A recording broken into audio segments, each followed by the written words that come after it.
जादुई मोदक हाउस। एक गांव में रघु और मन्नी नाम के दो पति पत्नी रहा करते थे। वो बहुत ही ज्यादा गरीब थे। वो एक झोपड़े में रहते थे और वो लोगों के घरों में काम किया करते थे, जिससे उन्हें चार पैसे मिल सकें और उनका घर चल सके। एक बार की बात है, मन्नी सरपंच के यहाँ काम करने जाती है। अरे ओ मणि, ये मेरी अलमारी ढंग से साफ कर देना और हाँ, घर पूरा एकदम चमका देना। मैं शाम को आऊंगी तो मुझे सब कुछ परफेक्ट चाहिए। ठीक है मालकिन, सब कुछ आपके कहे अनुसार ही होगा। फिर सविता वहाँ से चली जाती है।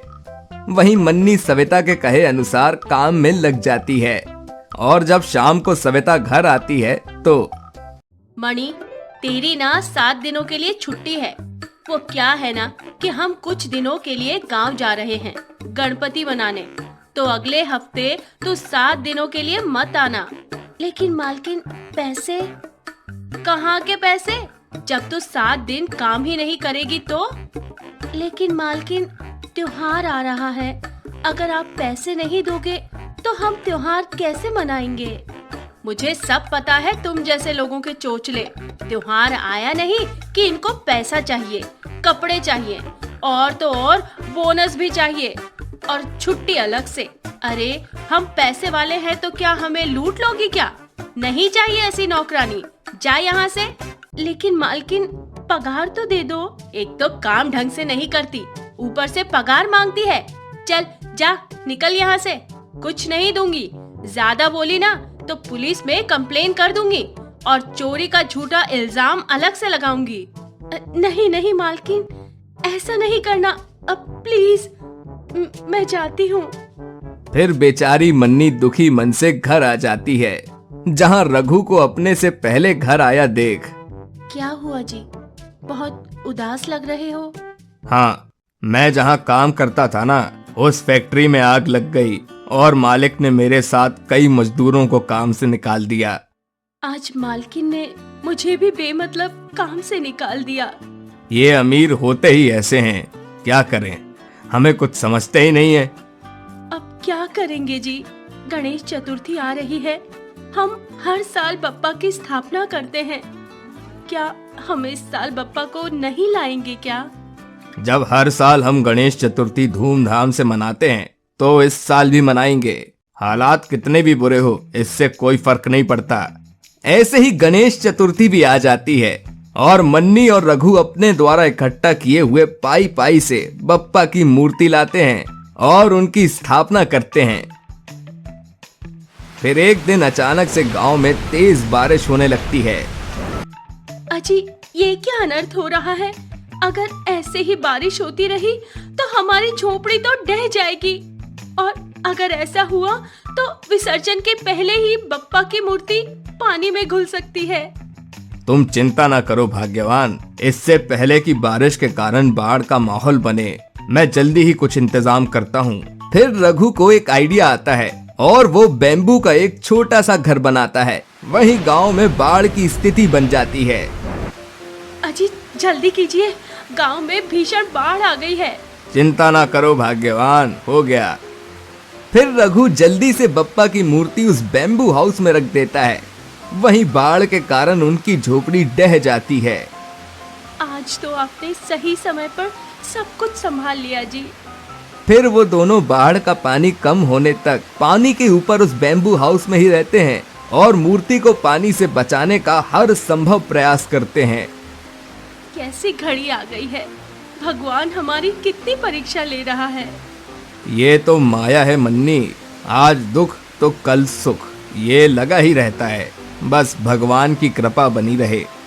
फिर दोनों बेम्बू हाउस में रहकर बप्पा की खूब सेवा करते हैं। वहीं बाढ़ का पानी भी थम चुका होता है। बाढ़ से तो हम बच गए, लेकिन हमारी झोपड़ी तो तबाह हो गई। कोई बात नहीं भाग्यवान, बप्पा की मूर्ति तो बच गई ना। चलो अब इनका विसर्जन कराते हैं, आज गणपति विसर्जन है। हाँ जी, मैं तो बप्पा की सेवा भाव में ये भूल ही गई थी कि एक दिन हमें बप्पा को विदा करना होगा। फिर मन्नी जल्दी से गणेश विसर्जन के लिए मोदक का प्रसाद बनाती है और दोनों पति पत्नी मिलकर नदी किनारे बप्पा का विसर्जन करने जाते हैं।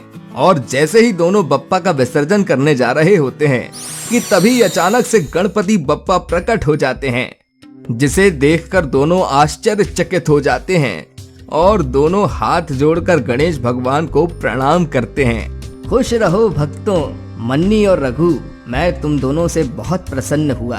इतने दुख पड़ने के बावजूद तुम दोनों ने तन मन से मेरी खूब सेवा की। आंधी तूफान में भी खुद का ख्याल न करके मेरी रक्षा की।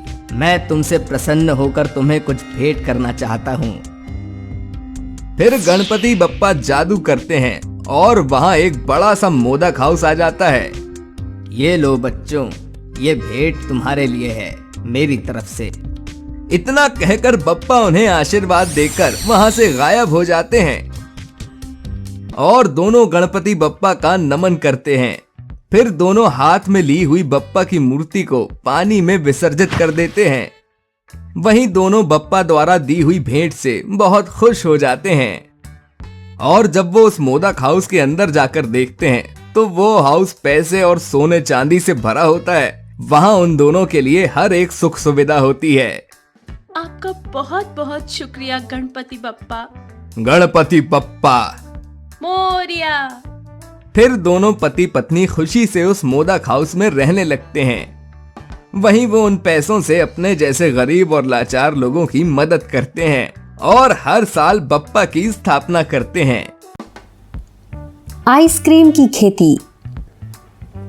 हिमाचल एक बहुत ही ठंडा गांव था। वहां के लोग आइसक्रीम के बिजनेस पर डिपेंड होते हैं। हिमाचल में घर घर में लोग आइसक्रीम बनाकर बेचा करते थे, जिससे उनका घर चलता था। ए जी, ये लो, ये आइसक्रीम बन गई है, अब इसे बेच आओ। हाँ भाग्यवान। फिर महेश बॉक्स में पैक सारी आइसक्रीम ले जाकर शहर के बाजार में बेच देता है, जिससे उसे अच्छे पैसे मिल जाते हैं। इसी तरह गांव के बाकी लोग भी किया करते थे। और हिमाचल में ठंड होने के कारण लोगों को फ्रिज की जरूरत ही नहीं पड़ती थी और आइसक्रीम ऐसे ही तैयार हो जाया करती थी। लेकिन एक बार की बात है, अचानक से उस गांव में बहुत ही ज्यादा गर्मी होने लगती है और वहां की सारी बर्फ पानी बनकर पिघलने लगती है, जिससे गांव वाले काफी टेंशन में आ जाते हैं। सोहन, तुम्हारी कुल्फी जमी या नहीं? कहाँ यार, 1000 कुल्फी का ऑर्डर था, आज ही देना था। सेठ फोन पर फोन किया जा रहा है, लेकिन कुल्फी जमी ही नहीं तो ऑर्डर कैसे पूरा करूंगा? पैसे भी एडवांस में लिए हैं। अरे यार, ऐसा ही कुछ मेरा भी हाल है, क्या ही करूं? इसी तरह गांव में वो सभी लोग परेशान होते हैं जो कि पूरी तरह आइसक्रीम के बिजनेस पर निर्भर थे। वहीं उस गांव में गर्मी बढ़ने लगती है, जिस कारण एक दिन सभी गांव वाले इकट्ठे होते हैं ताकि कोई सोल्यूशन निकाल सके। सरपंच साहब, अब आप ही कुछ बता सकते हो। हम सभी क्या कर सकते हैं जिससे हम अपना परिवार चला सकें? हाँ सरपंच जी, आपको तो पता ही है कि गांव के बहुत से घर आइसक्रीम उद्योग पर ही निर्भर थे। अब हमारे हाथ से हमारा काम ही छिन गया है, तो क्या ही कर सकते हैं? मुझे तो बस एक ही उपाय नजर आ रहा है, हमें स्वामी जी से मिलना होगा। अब वो ही कुछ कर सकते हैं। जिसके बाद सभी गांव वाले मिलकर स्वामी जी के पास जाते हैं और उन्हें सारी बात बताते हैं। चिंता की कोई बात नहीं है बच्चों, ये तो प्रकृति का खेल है। कभी ठंड तो कभी गर्मी ही होना है, लेकिन तुम सभी चिंतित मत हो। ये लो, ये कुछ बीज हैं। तुम सभी अपने खेतों में ये बीज बो दो और उन्हें पानी से सींच देना, और कल तक तुम्हारी सारी समस्या का समाधान हो जाएगा। आपका बहुत बहुत धन्यवाद स्वामी जी। फिर सभी स्वामी जी के सामने हाथ जोड़कर वहां से चले जाते हैं।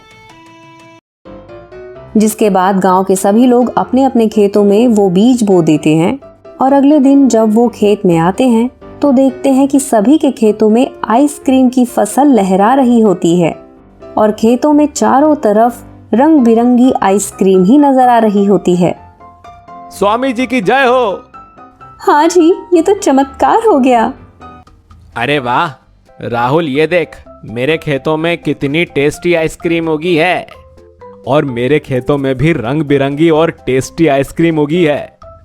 यार इतनी टेस्टी आइसक्रीम तो हम बना भी नहीं पाते जितनी टेस्टी ये हुई है। और सोचने वाली बात है कि गर्मी होने के बावजूद भी ये पिघल नहीं रही। तभी सरपंच वहां आ जाते हैं। ये तो स्वामी जी का आशीर्वाद है। अब जल्दी से सभी अपनी अपनी आइसक्रीम तोड़कर बेच दो ताकि तुम सभी समय पर अपना ऑर्डर कंप्लीट कर सको। हाँ। उसके बाद सभी अपने खेतों से आइसक्रीम तोड़कर उन्हें बॉक्सेस में भरकर बाजार में बेच आते हैं, जिससे उन्हें अच्छे पैसे मिलते हैं। जिसके बाद उस गांव के सभी लोग इसी तरह आइसक्रीम की खेती करके पैसे कमाने लगते हैं। क्या ऐसे ही कार्टून्स आप भी बनाना चाहते हैं? तो आइए और सीखिए एनिमेटेड वीडियोस बनाने का तरीका। आगे की जानकारी के लिए मेल कीजिए karanvkapoor@gmail.com पर।